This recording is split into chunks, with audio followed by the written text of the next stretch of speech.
Hoje a gente vai finalmente entender por que diabos os aluguéis estão tão caros assim e por que é praticamente inviável a gente pensar em comprar uma casa nos dias atuais. Faz tempo que eu tô querendo trazer esse vídeo aqui, porque principalmente para a galera da minha idade, assim, entre 25 e 35 anos, né, que é um pessoal que já está andando com as próprias pernas, trabalhando, né, tentando fazer a própria carreira e tal, eventualmente não são pessoas que ainda estão tão consolidadas no mercado de trabalho, recebendo altos salários e tal, com aquela estrutura financeira, né.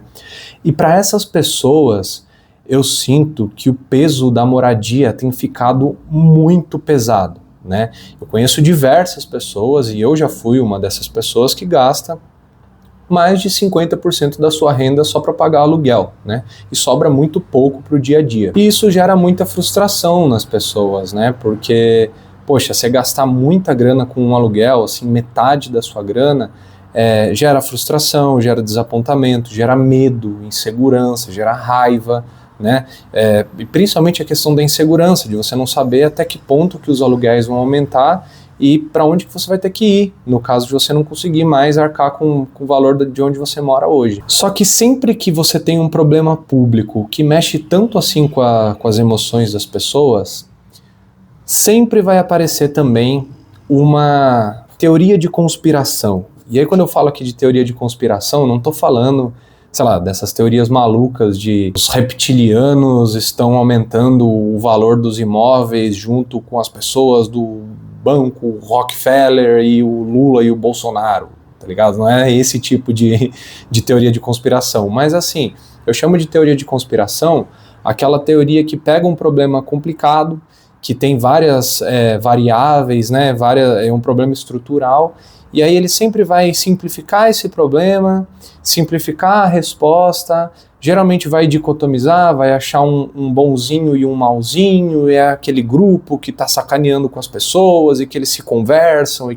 esse tipo de coisa que eu quero dizer com teoria de conspiração, assim, respostas muito simplórias e muito dicotomizadas para problemas complexos.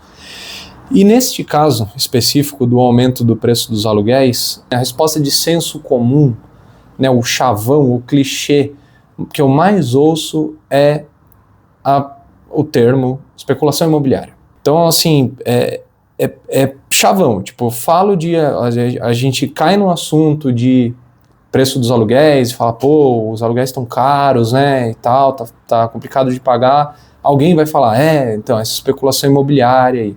E ficou tão clichê que eu vejo que muita gente distorce o termo, assim, e acha que especulação imobiliária significa aumento do preço dos aluguéis mesmo, né? E não, aumento do preço dos aluguéis é inflação imobiliária, né? Aumento de preço de qualquer coisa é inflação. Especulação é algo específico, né? O que é especulação, propriamente dito? É quando você compra um ativo, seja ele qual for, esperando que ele vai se valorizar no futuro. Mas essa esperança, ela costuma ser racional. Então, no caso dos imóveis aqui, como que seria uma especulação imobiliária? Eu vou num bairro e eu olho ali, tem uma casa à venda. E aí eu falo assim, cara, nesse bairro aqui, vão construir um parque muito legal, um shopping, vão pavimentar a rua, vão alargar a rua, vão colocar mais segurança, vão melhorar a infraestrutura. Era um bairro que alagava e eles vão canalizar aqui e vão conseguir fazer parar de alagar, esse tipo de coisa, que vai fazer com que o imóvel que vale hoje 500 mil passe a valer 700 no futuro, porque ele vai ser valorizado não só por questão do preço, mas as pessoas vão valorar mais aquele imóvel e vão estar mais dispostas a dar mais dinheiro nele porque ele vale mais, ele agregará mais na vida das pessoas. E aí eu compro esse imóvel hoje, esperando essa obra de infraestrutura para revendê-lo, né? Isso é uma especulação, mas não necessariamente eu comprei esse imóvel e aí eu falo assim, cara, vou comprar por 500 e não vou vender para ninguém e só vou vender se for 700 e vou empurrar esse preço goela abaixo das pessoas. Porque se o imóvel vale 500, é porque ele vale 500, entendeu? Se eu tentar vender a 700, eventualmente eu não vou conseguir vender, principalmente, né, 200 mil reais a mais não é todo mundo que tem. Então assim, eu não estou falando que isso não afeta os preços, vocês vão ver que afeta, ok?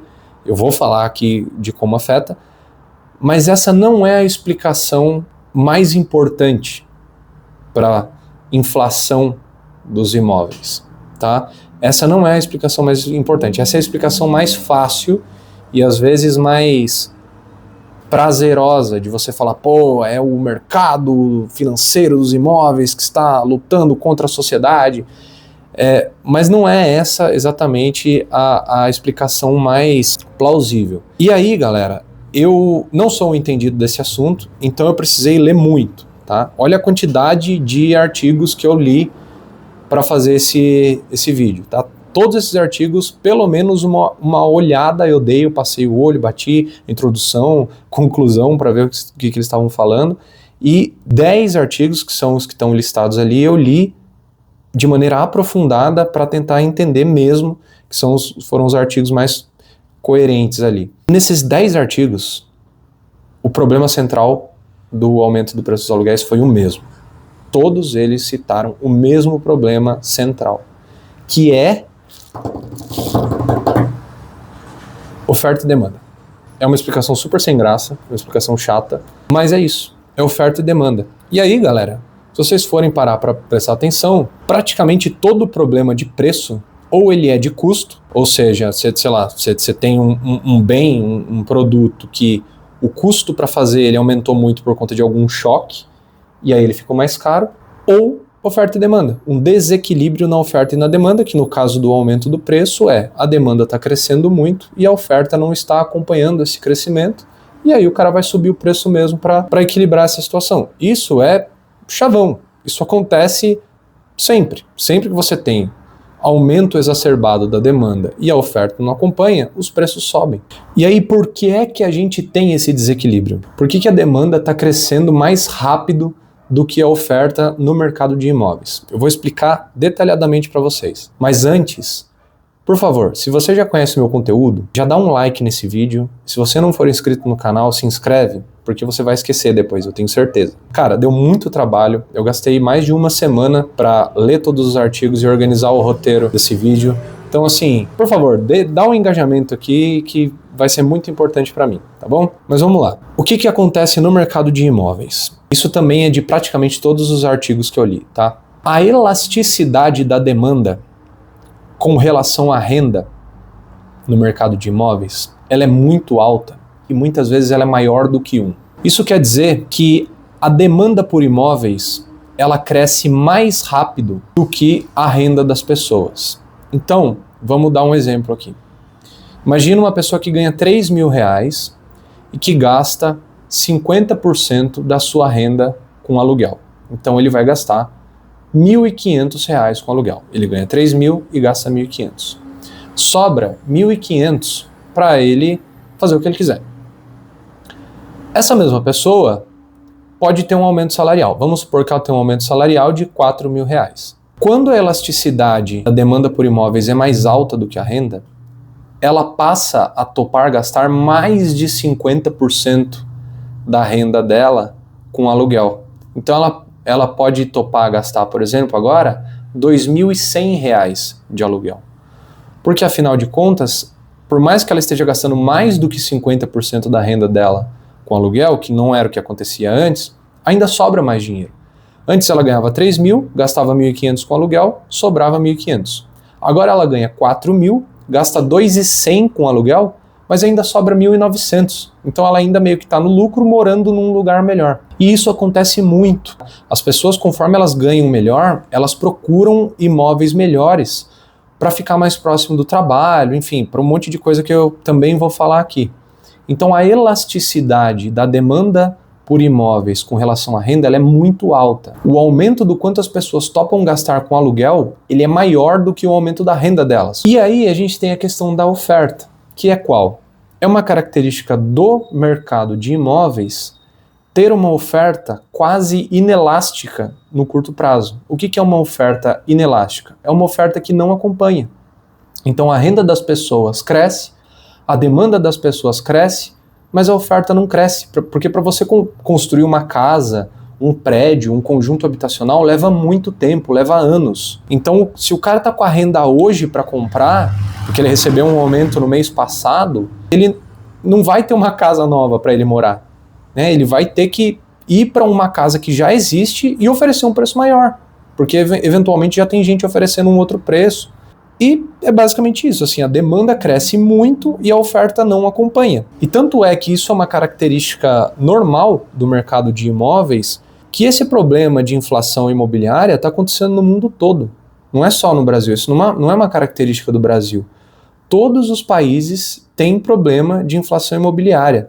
Até a China teve problema imobiliário, inclusive eles privatizaram o setor de habitação deles depois de um tempo, porque o Estado não estava dando conta de construir todas as habitações e tal.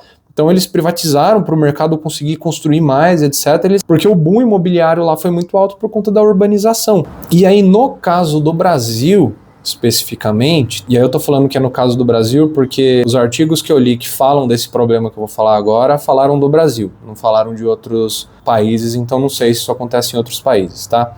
É que no Brasil você tem uma cultura ainda muito forte de que cidade com boa qualidade de vida é cidade com espraiamento. Isso é uma característica muito forte e muito de senso comum aqui também no nosso país, que é o quê?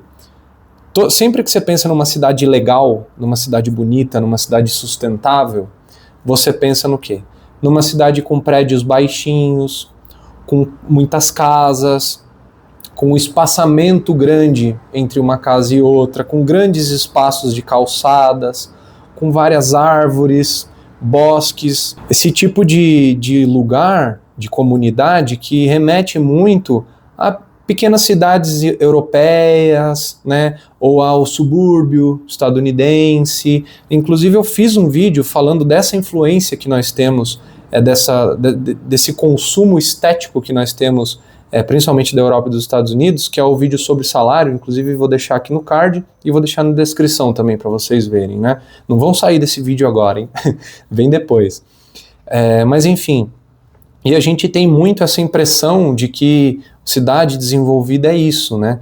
E é muito senso comum, assim, a gente ser a favor do espraiamento e contra construções verticais e adensamento. Porém, a literatura, tanto de urbanismo quanto de economia de habitação, evidencia com muita clareza que o espraiamento das cidades, ele causa um monte de problema. Dentre eles, o aumento do preço dos aluguéis. Então, assim, pensa comigo. Você tem um centro, você tem uma comunidade que começou ali. Geralmente, essa comunidade ela gira em torno de um centro comercial e financeiro. Por eficiência, as lojas, os comércios e tudo vai ficar um próximo do outro, porque é melhor mesmo. Senão você vai ter que ir aqui, depois ir lá e tal. Principalmente antigamente, que as pessoas não compravam as coisas na internet, o que você fazia? Eu preciso fazer comprar roupa, tênis, não sei o quê. Vou no centro, porque é tudo um do lado do outro. Isso é uma questão de eficiência.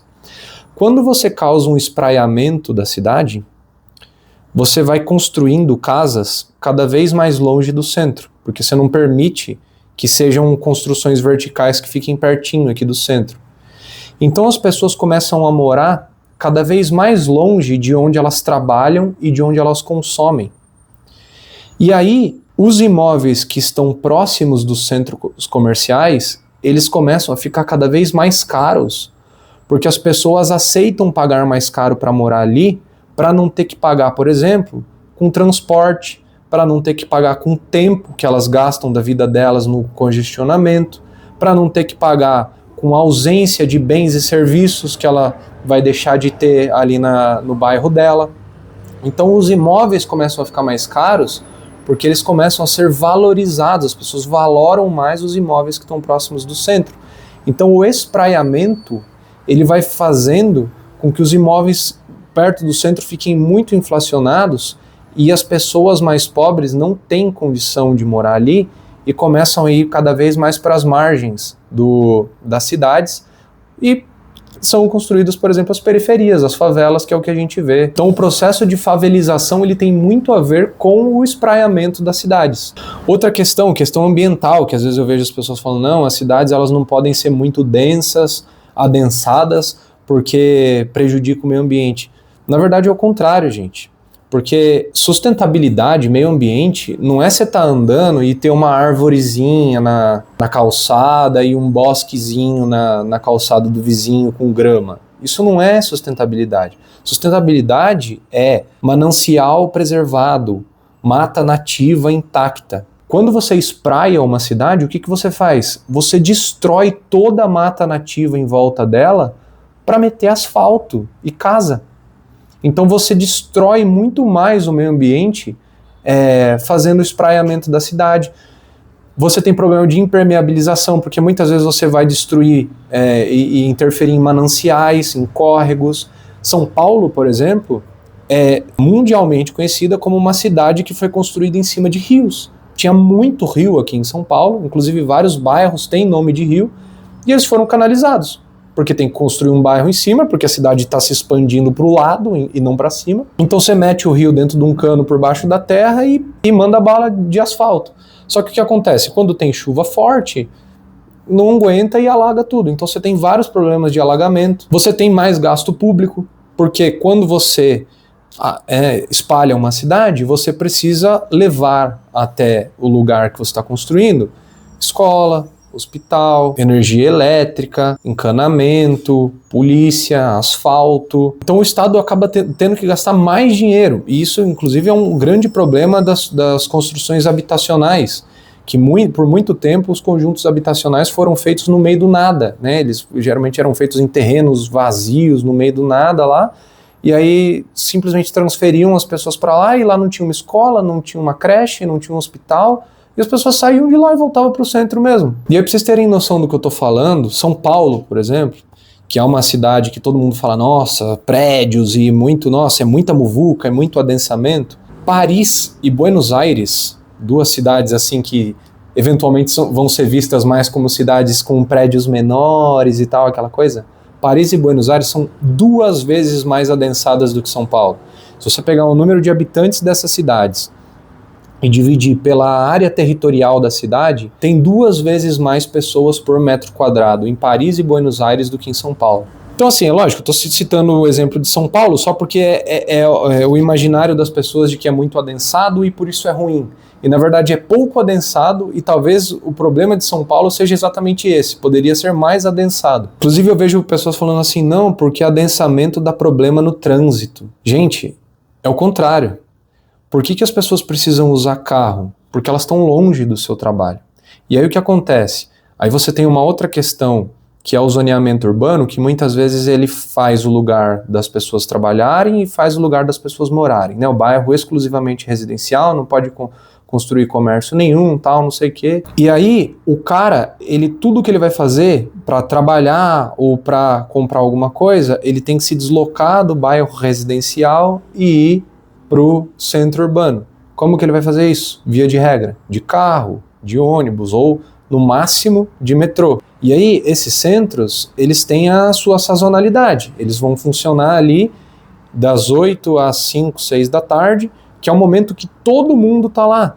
E como todo mundo tem que ir de carro, porque tá todo mundo morando fora, aquilo fica entupido de carro, porque tá todo mundo tendo que ir lá de automóvel.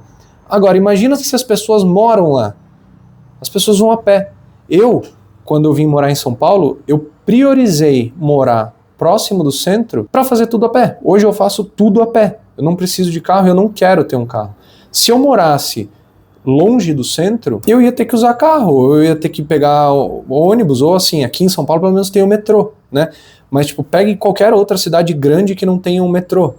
É transporte público. A qualidade do ar piora e o trânsito vai piorar muito. Só que a gente tem muita política pública ainda sendo feita nessa direção de espraiamento.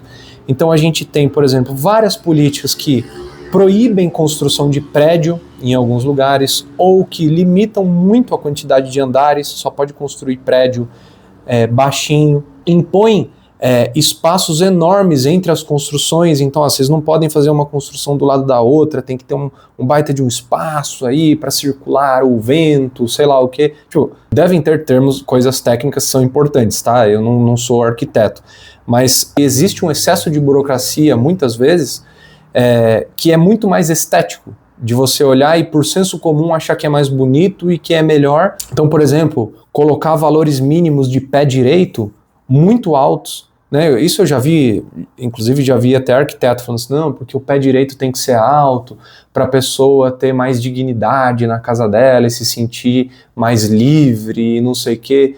Cara, beleza, assim, uma coisa 100% subjetiva, né? Lógico que você não pode ter um pé direito de 2 metros, mas se você manda um pé direito muito alto, imagina vários andares com o pé direito mais alto. Você vai limitar a construção de 2, 3 andares a mais, com, sei lá, 4 apartamentos em cada. Pensa isso em vários prédios, você limita a construção de imóveis. Impor construção de garagem para todo apartamento, em todo prédio, né? Então, esse apartamento aqui tem que ter garagem.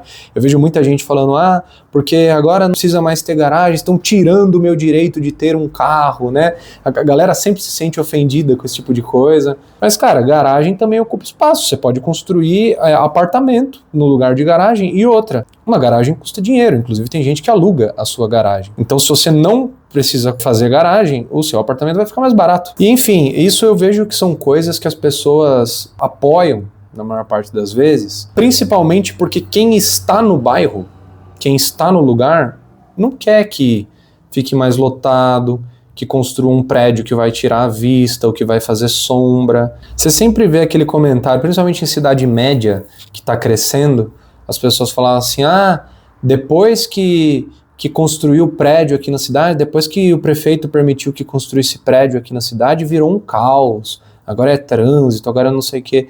Cara, na verdade é meio que o contrário, assim, a construção do prédio, ela veio porque a cidade já estava ficando muito populosa. E se você não constrói o prédio e só a casinha, cara, a cidade vai ficar gigantesca, e aí vai, como eu falei, vai desmatar, vai gerar várias desigualdades, vai ter um monte de bairros extremamente deslocado.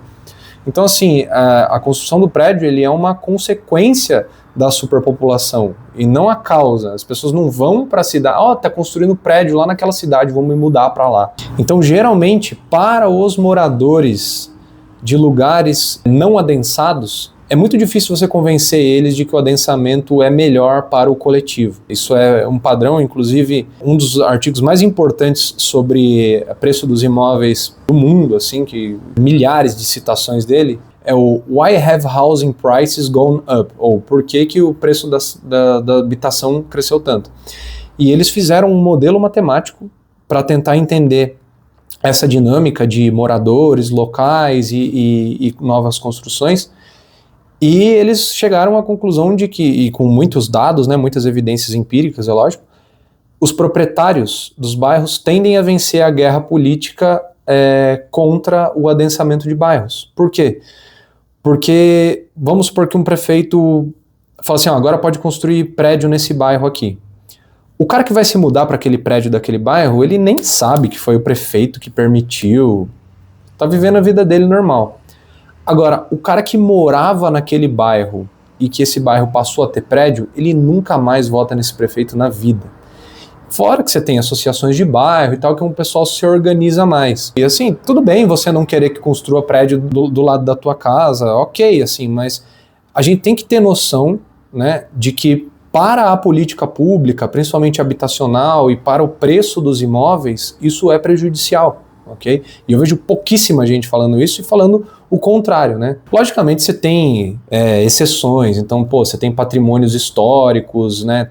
Tombamentos, patrimônios, sei lá, mundiais, tem lugar que é da ONU, né? Mas numa regra geral, o adensamento, ele é uma boa solução para sustentabilidade e para baixar o preço dos aluguéis. E pela lógica da demanda, galera, especificamente do Brasil, o Brasil é um país em desenvolvimento, que se urbaniza muito rápido e que tem um aumento real da renda muito rápido. Países em desenvolvimento têm um crescimento da renda. Então, se você pegar a renda de um brasileiro em 1950, que foi quando o Brasil começou a se urbanizar mesmo, e hoje a nossa renda real é muito maior, e o número de pessoas vivendo nas cidades é muito maior. É diferente se você pegar Londres, sei lá, Berlim, Paris, que em 1950 a maior parte da população deles já era urbanizada, né?